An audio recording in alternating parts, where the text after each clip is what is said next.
Yo, what is up guys? This is Rise and welcome to another video where I had my highest climb of the season with this unique team of Unnovan Stunfisk, Orangaru, and Noctowl. Having a lot of success with it, and actually if you go to the Go Battle League rankings online, the leaderboards, I actually managed to get to number 8, 3575, and what's funny is I actually got to 3606 elo. But then a 3-2 set actually sunk me that many points down to 3575. So, pretty happy with that. 3606 was my highest elo of the season. If I had just kept it and not claimed my 3-2, I would have been at number 3, which would have been pretty cool, but that's all right. Not overly concerned with the rankings. And proud that I was able to get top 10 as well. So a cool team featuring Orangaru, which has been an amazing safe swap for me in the Summer Cup. And without further ado, we can get into the footage. And if you want to see these battles, by the way, live when I was playing them, I actually did it on my birthday stream a couple days ago. So you can go watch that back on Twitch if you want to see my live gameplay, rather than now me kind of commentating it after the fact. So we got Stunfisk into Beedrill, and this Stunfisk versus Beedrill, not a terrible matchup, right? But we have two better answers, that's why we swap out immediately. And Orangaru, if they don't have like an Obstagoon, Orangaru is just so neutral, man, so neutral on the safe swap. Oftentimes it's going to be able to get you a shield advantage. I decided to go for the heavy-hitting Psychic here because I've already revealed I have a U-Fisk, so I thought they might be less inclined to shield, and what do you know, they don't shield. In comes Diggersby, and I'm already like, okay, this is a good position. This team is really weak to our Noctowl in the back, so I think we're in a pretty good spot here. I don't know, maybe I thought I had the Psychic there, so I mistapped and didn't get off my foul play, so a bit of a misplay there by me. Pretty bad to not get off that foul play. Could have been really useful. Foul play would have put this within double sky attack range for sure, but now it doesn't look like a second sky attack would quite KO. So hopefully that mistake doesn't come back to bite us. I'm a little bit worried about a Hyper Beam here, so I am shielding. And look at that, it is a Hyper Beam. So that's a pretty big shield for us. Going for the sky attack. Opponent still has both of his shields. Is he going to expend both shields here? I'm not sure. Get off our next sky attack. And now it's like, do I switch into U-Fisk to absorb the Hyper Beam, or do I stay? Looks like I'm going to stay.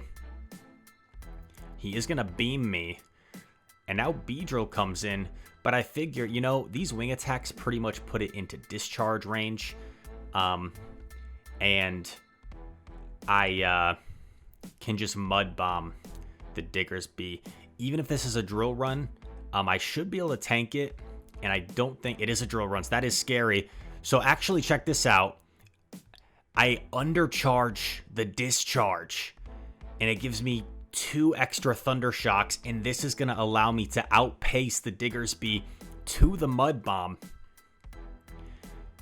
And will this be enough to take out Diggersby? It is, and we take the win. So really well played from our opponent there, Zweilis. He played that extremely well with a pretty tough team comp. Made that really close, even though I think we definitely had the favorable team comp against him. Game 2 against House Stark here. We played him last video as well. As we said, amazing battler. He just barely beat us last video. Let's see if we can get one back on him here.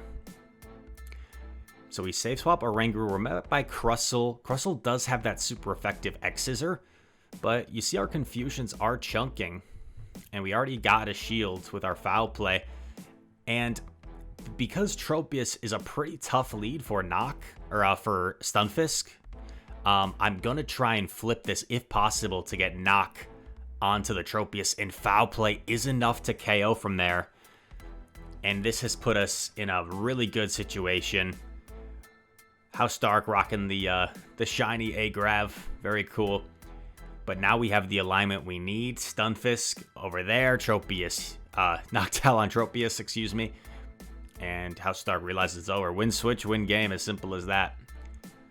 So, Orangaru Able to really win that game just by taking switch advantage.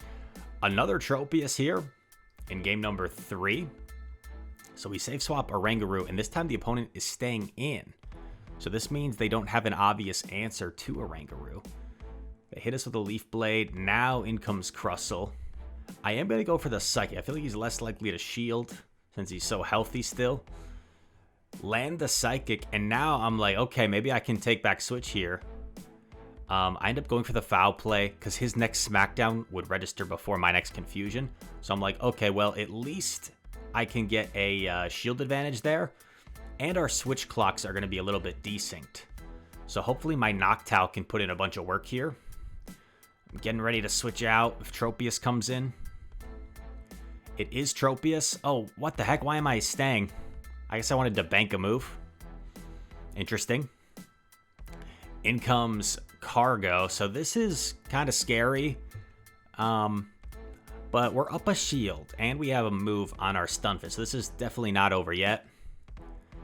Unfortunately, I'm probably going to have to shield here, maybe even twice, because I need my Noctowl really to take out that Trope. So this is a very tricky situation. And I'm like, okay, well, I can probably shield here and wing attack down. But I also want to clear my debuff, so at this point I'm willing to just swap. I have a Sky Attack loaded. And if I can just get this last shield off of Tropius, I win. So I know I can survive this Leaf Blade. And I also know Tropius can't farm down, so Tropius is actually forced to throw 2 Leaf Blades here, and this is good for us because we're not in Aerial Ace range quite yet.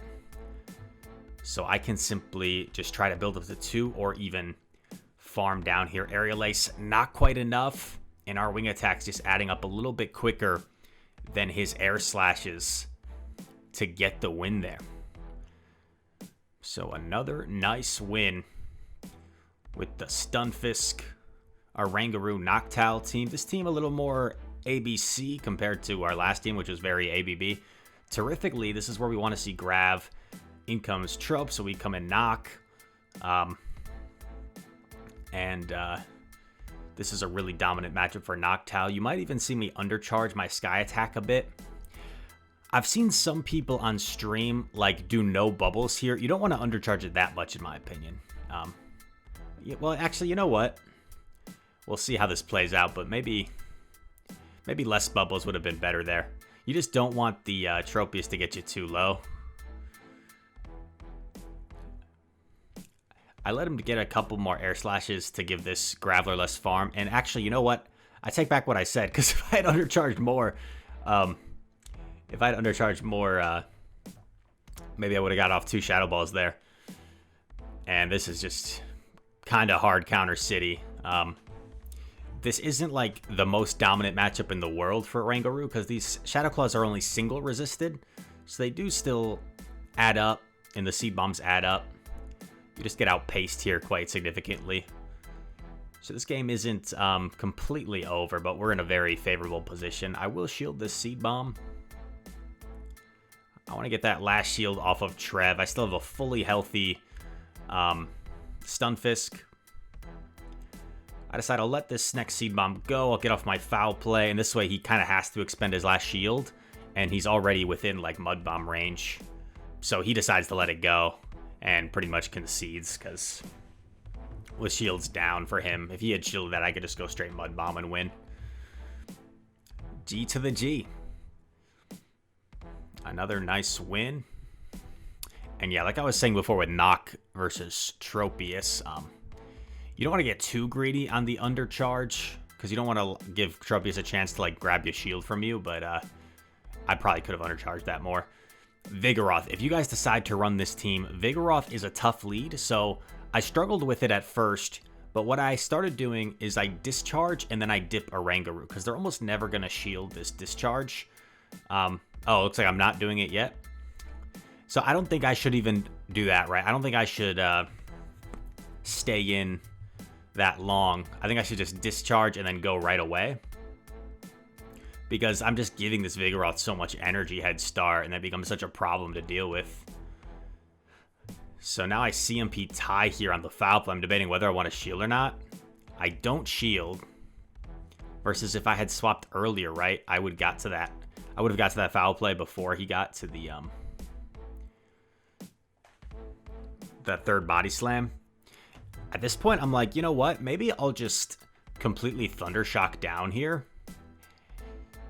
So I've got all this energy, and I've got my Noctowl. This does not look good, though. Diggersby comes in, so we really got to hope he doesn't have a strong response to Noctowl. And it's a Marowak. Okay, so this is still very possible.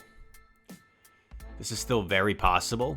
I do build up the Shadow Ball to threaten it and go Sky Attack. We grab that first shield. I'm really debating whether I think he has Fire Blast or not. I don't want to lose to Fire Blast, so I do shield. Not a good shield. Obviously, the Shadow Bone would be double resisted. Hits us with another Shadow Bone right away. Gonna get off my next move here. Does the Marowak commit its last shield?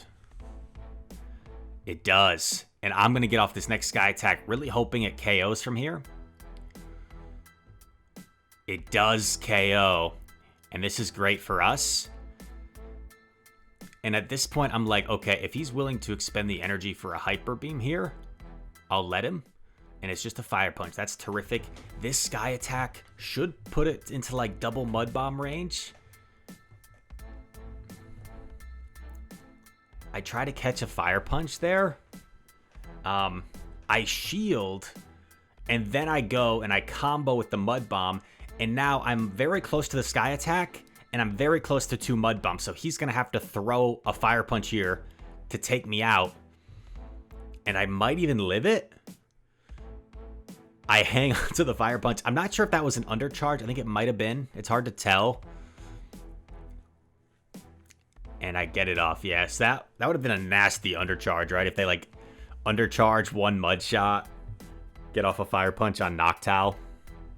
So, man, a pretty crazy set. Some favorable leads, some unfavorable leads. And we're able to get a 5-0. And you're going to see what the elo goes to after we catch this Shelmet. At first, I was like trying to like get the screen recording from my stream. Or like a screenshot to show you that I was actually at 3606. But then I'm like, oh wait, no, it's just in the video. I don't need to go back and do that. It's already there at the end. So we were able to get the Shelmet. Once again, this was live on Twitch. If you want to watch me doing these battles live, you can feel free to go check out that stream. It was my like 7-hour birthday stream. We claim it. Boom, 3606, which I think is my second highest elo of all time, behind like season 8 or season 9. And yeah, really cool team. And I was happy to do it with Orangaru. It's a fun Pokemon to use. Very neutral, very good safe swap when you don't run into like an Obstagoon. And I enjoy it a lot. I like the Pokemon, to be honest, that are like very resemblant of animals. So like Noctowl, the Nocturnal Owl, Orangaru, the Orangutan. I think it's kind of funny to have Pokemon that so closely just resemble animals and then go on a tear with them. So, a fun team. I keep dragging on here a shorter video.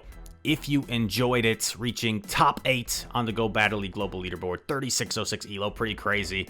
Although it's really fun and really cool to keep on winning and climbing an elo, the queue times are horrendous. I'm sometimes waiting 20-30 minutes for a battle, so it's very difficult to stream my battles when you get to this high of elo. So then it's like a cycle, right?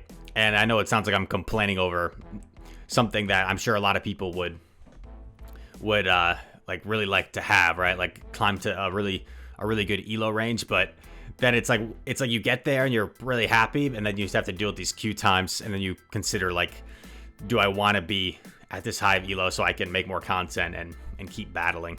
But all that said, thank you guys so much for watching.